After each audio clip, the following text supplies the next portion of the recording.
Hi அஸ்ஸலாமு அலைக்கும் friends. இன்றைக்கி நாங்கள் ஒரு டேஸ்ட்டான ஸ்ரீலங்கன் ஃபிஷ் கறி எம்புல்தியார் ரெசிபி தான் பார்க்க போகிறோம். இது உங்களுக்கு ஒரு 2-3 நாளைக்கு கூட வச்சு சாப்பிடலாம். ரொம்ப டேஸ்ட்டாக இருக்கும். வாங்க எப்படி செய்யறதுன்னு பார்க்கலாம்.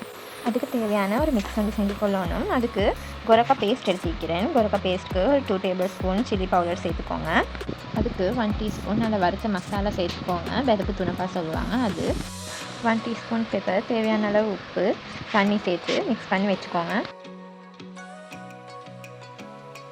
நான் இன்றைக்கி சாதா மீன் தான் எடுத்துக்கிறேன். உங்களுக்கு விருப்பமான ஃபிஷ் எடுத்துக்கொள்ளையிலும். இப்போ ஒரு சட்டியில் ஆயில் சேர்த்து அதுக்கு கொஞ்சம் உளுவரிசி சேர்த்துக்கோங்க. அதுக்கு ஒரு சின்ன துண்டு பட்டை, 3 லவங்கம் சேர்த்துக்கோங்க. இப்போ அதில் கருவேப்பிலை, வெள்ளைப்பூடு, ஆனியன் சேர்த்து நல்லா மிக்ஸ் பண்ணி எடுத்துக்கோங்க.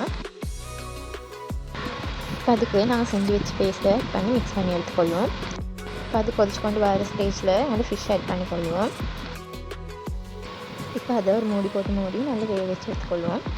இப்போ பாருங்கள், என்னோடய ஃபிஷ் கறி ரெடி ஆகிட்டு. நல்ல ஒரு ஸ்ரீலங்கன் ஸ்டைல் ஃபிஷ் கறி வேணுமே தான் இந்தமாதிரி ட்ரை பண்ணி பாருங்கள்.